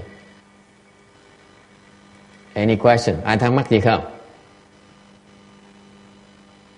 Okay. And because this is a Dharma door for superior people, đây là cái pháp môn cho những người thượng căn. Thành ra mình sẽ nói một vài người thượng căn cho quý vị thấy người ta ra sao. This is tells you some of the superior people that in Buddhism that we know of. Những cái người trong cái Phật giáo họ gọi là được liệt vào hàng thượng căn. Họ là ai? Để biết. First one, a very famous one is Mã Minh. Một trong những cái người mà rất nổi tiếng là ngài Mã Minh. Mã Minh is a Chinese name for a horse's scream. Mã Minh là tiếng Tàu, có nghĩa là cái tiếng thét của con ngựa. He was a Brahmin. Lúc trước ông ta là một người Bà La Môn. Okay. Before that, for 500 lives, he was a king. Trước đó là trước đó là 500 kiếp trước 500 kiếp trước là ông đã từng làm vua.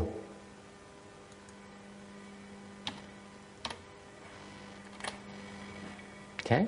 Làm vua là 500 kiếp. Imagine this, being a king for 500 lives. How blessed you are. Thế ta nhiều phước báo dễ sợ. Làm vua cả 500 kiếp rồi. Okay. And now after being a king, sau khi làm vua 500 kiếp rồi okay, that's when he becomes a cultivator, mới thành người tu. You see how blessed the cultivators are. Cái vị thấy mấy cái người tu hành thấy người ta nhiều phước dễ sợ không? Okay. So now when he was born as in a Brahmin family, and when at his birth time, a bunch of horses screamed, spoke Dharma to them, and make them shed tears, and they did not eat for 7 days. Lúc mà sinh ra thì một cái bầy ngựa đó nó la thét, thành ngài nó phát cho mấy ngựa nghe và khiến cho ngựa nó chảy nước mắt và không ăn cả 7 ngày. He later left the home life and obtained a Dharma from the Venerable Punyayasa. Yasas. Rồi sau này xuất gia và đắc đạo dưới ngài một cái vị thầy, who transmitted to him the Buddha seal, the Buddha mind seal school. Cái vị thầy này truyền cho ngài cái tâm ấn của cái Phật tâm ấn tông phái. So they and in which he was recognized as its 12 patriarchs. Xin lỗi quý vị. Excuse me. Thì ông ngài Mã Minh mới được tôn công nhận là một cái vị tổ sư đời thứ 12 của cái tông phái Phật tâm ấn. One of his famous works is called the Great Vehicle Bringing Forth the Faith Shastra. Một trong những cái tác phẩm mà quan trọng nổi tiếng của ngài là ngài biên ra cái Đại thừa khởi tín luận. Okay. Is very widely quoted, được nhiều người trích ra cái luận này. You know that only Bodhisattvas would be writing shastras. Quý vị biết cái bộ Bồ Tát, hàng Bồ Tát mới dám biên luận, biết không? It tells you right away. You write a shastra, you belong to the Bodhisattva grades. Quý vị mà dám biên một cái luận đó, là cái trình độ của Bồ Tát rồi. Okay. Be careful, quý vị nhớ tưởng tượng phải hiểu trong cái Phật giáo mình mấy cái kinh sách nó quan trọng như vậy. You have to understand in Buddhism these scriptures are very very very important. And that's why the people who are knowledgeable, who have the wisdom, need to write, to explain the Dharma. And committed to written form. Thành những cái người mà thật sự có trí huệ đó, là phải giảng pháp và phải soạn sách để cho đời sau. Let me tell you, I asked for a senior monk. I asked the senior monk to come on my TV program to speak Dharma. Thì tôi nhớ gần đây tôi tới thỉnh một cái vị hòa thượng để lên đài của chúng tôi để mà nói pháp. Thì cái lý do tôi, my rationale is that I respectfully asked him to get on the TV program because my rationale is that I think for elders, monks, one of their objectives should be to make sure they pass on their knowledge and their wisdom to the next generation. Thành ra cái lý do tôi nói là tôi chủ trương tôi đó, một cái vị mà trưởng lão đời trước thì có trách nhiệm là phải truyền cái sự hiểu biết của mình, truyền cái pháp lại cho cái đời sau. Okay, đó trách nhiệm của người đi trước, phải cho cái pháp nó còn tồn tại được, so that the Dharma remains in the world. Okay. You know what he said? Biết cái vị hòa thượng nổi tiếng nói sao? He has a PhD in Buddhism. Có một cái người thầy này có một cái là tiến sĩ về Phật giáo. Biết ông trả lời sao? He says, I'm an old man. I'm too busy. I don't have time for this. But passing on knowledge to the next generation? Ông nói là tôi giờ lớn của già rồi, tôi không đủ sức, thì tôi làm gì chuyện quá. Con mỉa mai nhìn tôi nói là truyền pháp cho đời sau làm cái gì? And you know what? I used to have so much respect for this guy. I listened to that and I patiently waited for 5 more minutes and I left. I made an excuse and leave. I said, I don't want to talk to people like that anymore. Tôi lúc đó tôi lịch sự lắm. Tôi ngồi, tôi kiên nhẫn, tôi nói vu vơ 5 phút nữa. Xong tôi đứng dậy, tôi rút luôn. Tôi không muốn gặp những người như vậy. Một cái vị làm thì tu sĩ mà chỉ lo cho cái thân mình, lo cho cái bản thân, cái lời của mình, tư lời của mình thôi. Chứ còn không lo gì cho Phật Pháp. I say I'm disappointed there's such people around where they only worry about their own temple, they only worry about their own well-being. They can't care less of what next generation. It's deplorable. Nghèo nàn quá nghèo nàn.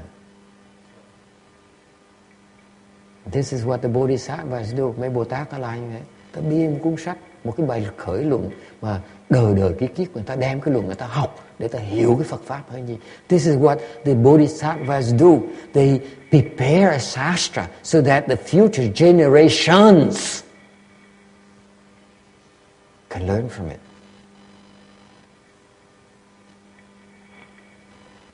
So in this sastra here, it says that if one is mindful of the Western Bliss Pureland and Amitabha and dedicate all the merit and virtues from cultivation for rebirth of that land, then you will obtain rebirth and often see the Buddha and will not regress. Cái khởi tiến luận này nói cách rất rõ ràng, xác nhận rằng nếu như chúng ta tưởng niệm tới Tây Phương Cực Lạc, nếu như chúng ta luôn luôn tưởng niệm tới A Di Đà Phật và hồi hướng tất cả công đức của cái việc tu hành đó để mà được vãng sanh vào cái cõi cực lạc quốc đó, thì chúng ta sẽ đắc được vãng sanh và sẽ thường thấy Phật và sẽ không bao giờ chuyển thối. Okay? What a powerful statement, isn't it? Thấy nó dạng gì cách rõ ràng dễ sợ. Any questions? Ai thắc mắc gì không?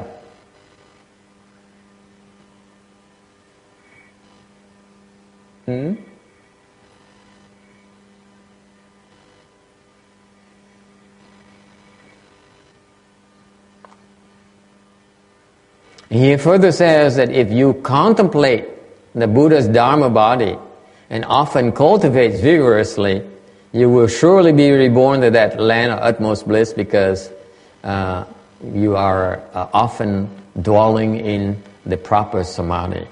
Hơn nữa Ngài nói rằng nếu chúng ta quán cái pháp thân của Đức Phật này và thường tu hành một cách tinh tấn thì chúng ta sẽ chắc chắn sẽ đắc được vãng sanh vào cái cõi Tây Phương Cực Lạc, vì chúng ta thường đang trù trong cái chánh định.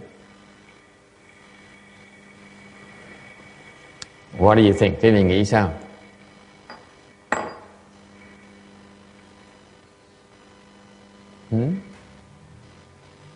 Thế mình nghĩ sao?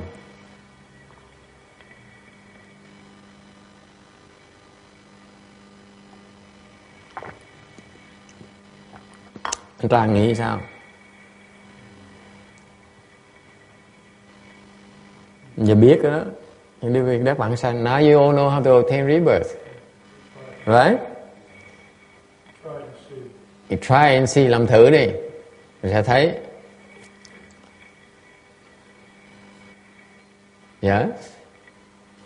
Anyone? Có ý kiến gì khác nữa không?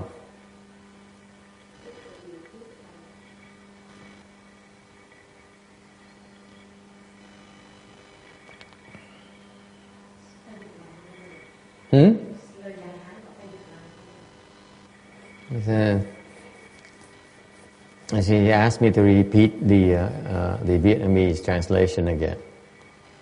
Let me translate for her and I allow you to ask the question or bring up your point. Nếu luôn luôn tưởng niệm tới Tây Phương Cực Lạc và A Di Đà Phật và thường hồi hướng tất cả công đức của tu hành tới để đắc được vãng sanh, thì chắc chắn sẽ được vãng sanh và sẽ thường thấy Phật và sẽ không bao giờ thối chuyển. Nếu quán cái pháp thân của Phật và thường tinh tấn tu hành thì chắc chắn sẽ được đắc được vãng sanh về cõi đó, vì thường trụ trong chánh định.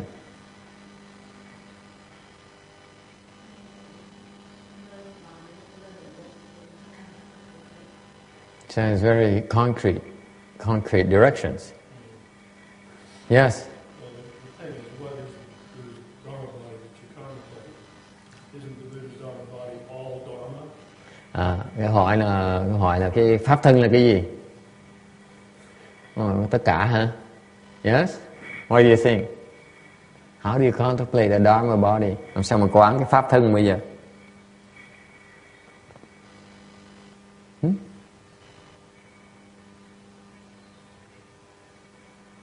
Người Tây phương mấy cái này cẩn thận, cái vị giảng pháp. Người Tây phương hỏi ngay lập tức, đưa ra là hỏi ngay lập tức, hỏi cho rõ ràng, hỏi tường tận.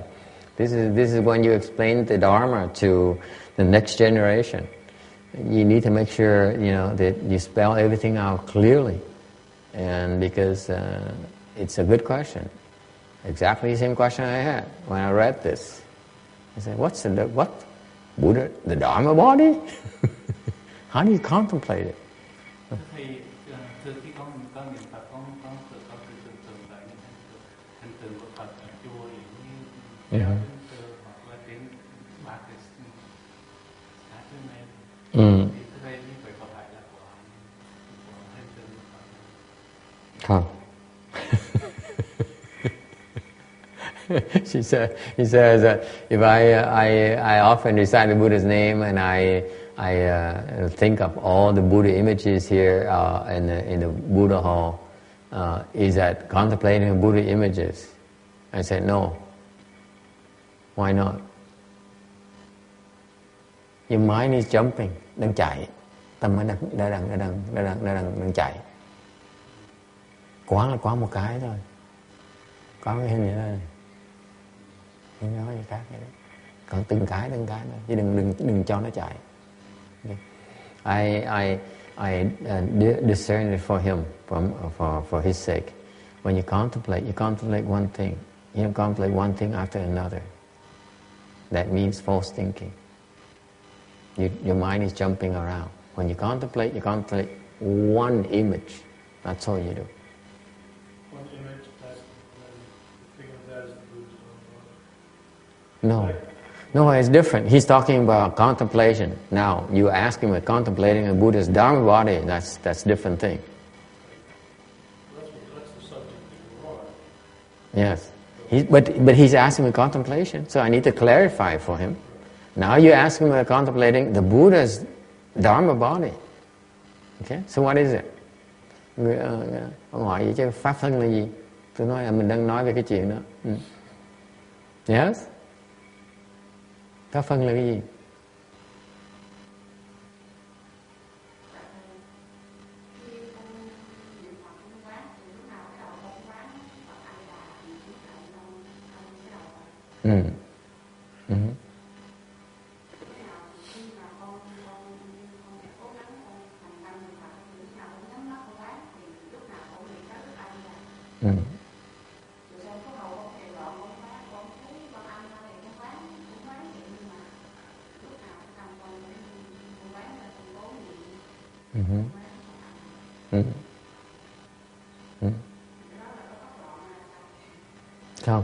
Không, vẫn là chưa. Nhưng đều có như được, thì quá một cái thôi. Okay. Mình chỉ nghĩ tới một chuyện thôi. She says, when I recite the Buddha's name, I contemplate Amitabha Buddha. That's what I do. So he said, is that single mind? Is that the mind without inversion? I said, not yet. Okay, but it's a good thing to only concentrate on one image, one thought. Okay.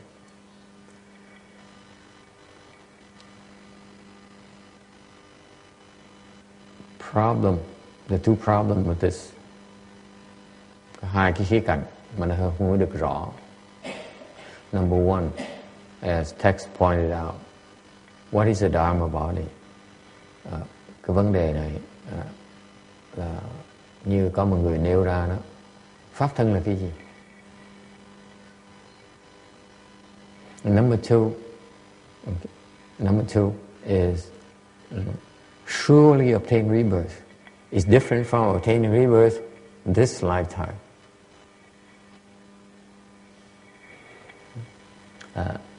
Cái phần thứ nhì là chắc chắn sẽ đắc vãng sanh. Nó có cái sự khác biệt với đắc vãng sanh kiếp này. Which one do you prefer? Quý vị thích cái nào? Muốn chọn cái nào? Chắc chắn đắc vãng sanh là vãng sanh kiếp này. You want to obtain, if you have to choose between, you surely will obtain rebirth and you will obtain rebirth this lifetime. Which one would you choose?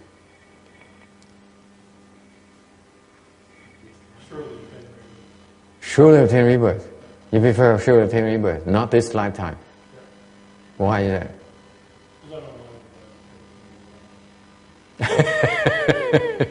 He'd rather continue to be a singer for a few more lives. Có người nói con muốn chọn là chắc chắn sẽ đắc vãng sanh, tại vì con muốn làm ca sĩ thêm vài đời nữa. Is there a dog in the future as well? No, particular. Oh, Charlie's different. Yes. That's pretty good. He doesn't need to be a singer anymore. Okay. If I bring it to you, bring that to the attention. Dharma body, what is it? How do you contemplate Dharma body? Làm sao mình quán được cái pháp thân bây giờ? Làm sao mà mình tại sao mình phải muốn là chắc chắn là được vãng sanh thay vì muốn đào vãng sanh kiếp này? Tại sao một cái vị Bồ Tát mà giảng rất kỳ dữ vậy? Why is it so strange? His instruction is just like something's lacking. Doesn't sound like? Don't you? Nghe thấy nữa, giảng thấy nữa, cái vị Bồ Tát này giảng nó hơi là lệch đi phải không? Right? Very hiền nhã says, Master, please do not criticize Bodhisattva's teachings.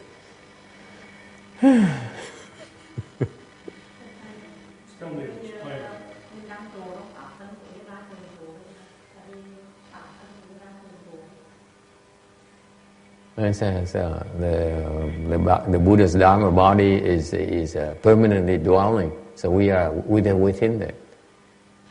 Okay?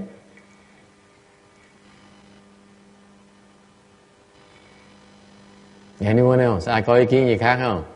Đây một cái vị Bồ Tát giảng một cái bài khởi tín luận, soạn bài khởi tín luận, một cái bài nổi tiếng không thể tưởng được. Thầy chỉ dám giảng kinh, thầy chưa dám biên luận nữa mà ông này ông biên một cái bài luận. Thầy biết mình thua xa lắm. You know, I explain sutras, but I never dare write a shastra. My master, Rinpoche Shen Hoa, hasn't written any shastra yet. Ngài Tiên Hóa đó, chưa biên một cái luận nào hết đó. Okay? Ông này không biên cái luận. Bồ Tát này biên cái luận. This man here wrote a shastra. Master Shen Hoa never wrote any shastra, any single shastra. So who am I to criticize this man here about the Dharma body and truly obtain rebirth? Why am I so arrogant? Tại sao thầy mà ngạo mạn dữ vậy?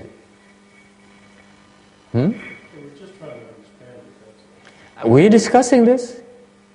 Since you don't dare bring it up, I bring it up for your sake. Who is this guy? Who is this young monk explaining about the Dharma body and surely obtain rebirth? There's something missing in the picture. That's what I'm trying to point out to you. Nói quý vị nghe, để quý vị thấy có gì thiếu ở trong này. What is it? It's not for you. Cái lời dạy này không phải để cho quý vị. This is for Bodhisattvas. Lời dạy cho Bồ Tát. Bồ Tát mới thấy được pháp phân thật. Only Bodhisattvas can see the Buddha's Dharma body. We can't. Mình thấy không được.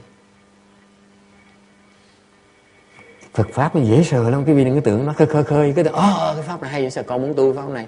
Đâu phải pháp của con đâu. It's not the Dharma, it's not for you. Its Dharma is there for you to practice when you reach its level. Nó chỉ pháp này, quý vị tu được cái này khi quý vị tới cái trình độ này thôi, chứ chưa tới được. Làm sao mình thấy được cái pháp thân của Phật? Mình quán là phải thấy mà. Con mà nó tưởng tượng, con nằm nó phát thân Phật, con tưởng tượng quá đấy. Con đang suy nghĩ. Okay? And why do I differentiate between surely obtain rebirth versus obtaining rebirth this lifetime? Because I'm reminding you, try to get reborn as quickly as possible. No more than one more lifetime for some of these singers. Okay? It's not safe. For the bodhisattvas, rebirth is much easier for them. Okay? But for us, we cannot. We have to play it safe. Anh tôi nhắc cho quý vị nghe, Bồ Tát á, thì cái chuyện vãng sanh họ tương đối nó không có khó đâu. Tôi nói vẫn khó nhưng vẫn tương đối nó dễ hơn mình nhiều. Còn những phàm phu như chúng ta lo tìm cái vãng sanh đi. Tôi nói quý vị, nhắc quý vị nói đuôi nó tới. Phải lo tìm cách mà đắc cái vãng sanh, chứ còn đừng có lộn xộn, đừng có cờ quạng. Không có gì quan trọng hơn cái đó. I'm telling you, it's nothing more important. Rebirth immediately. Don't be deluded in thinking you'd rather have a few more lifetimes before attain rebirth. That's confusion. To be straightforwardly speaking to you. Okay? Những cái người mà nói là tôi muốn sống 1-2 kiếp nữa rồi tôi mới đắc vãng sanh, tôi nói thẳng quý vị một cách mà trực tâm nói quý vị, đừng có dài như vậy. Đi ngay lập tức, đừng có đợi nhé. Do not wait. First chance you have, go. That's wisdom. Cái người mà khôn ngoan đó. Okay? Rồi đi ngay lập tức. Even better yet, you invest heavily into going as soon as possible. Khôn ngoan nữa, đầu tư đi một cách tích cực vào để mà được đi ngay lập tức. Nếu mình hiểu rằng mình đi ngay lập tức cái chuyện quan trọng nhất thì lo và thực hiện nó đi. If you really believe that immediate rebirth is one of the most important things in life, then work hard towards that goal. Don't waste your time. Don't waste your opportunity. Because the next time around, you don't make it this lifetime, you may not be able to encounter this Dharma again. Khi biết không? Kiếp này không đi, kiếp sau chưa chắc gặp được cái pháp vãng sanh này là được đâu. I tell you that. Most likely you will not be able to. Tôi nói phần lớn quý vị, đa số quý vị sẽ không gặp được lại được đâu. Đừng có tưởng bở. Don't be so self-confident. You will not be able to encounter it again. You know how many blessings it takes to encounter this Dharma? Quý vị biết không? Muốn gặp được cái pháp vãng sanh này tốn biết bao nhiêu là phước không?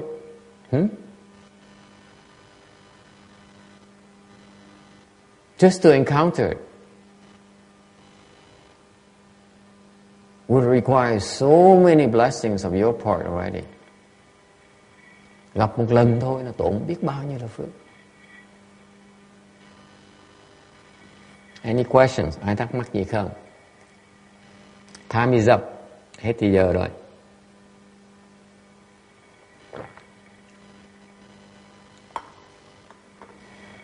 So, time is up, so I will stop here unless you have any questions. Tôi muốn ngừng lại đây, tại hết thì giờ rồi. Ai có thắc mắc gì có quyền hỏi trước khi mình ngừng lại. So, last chance for the questions, and we stop. Yes? Okay, and we stop here today. Thank you. Cho mình ngừng lại đây nha.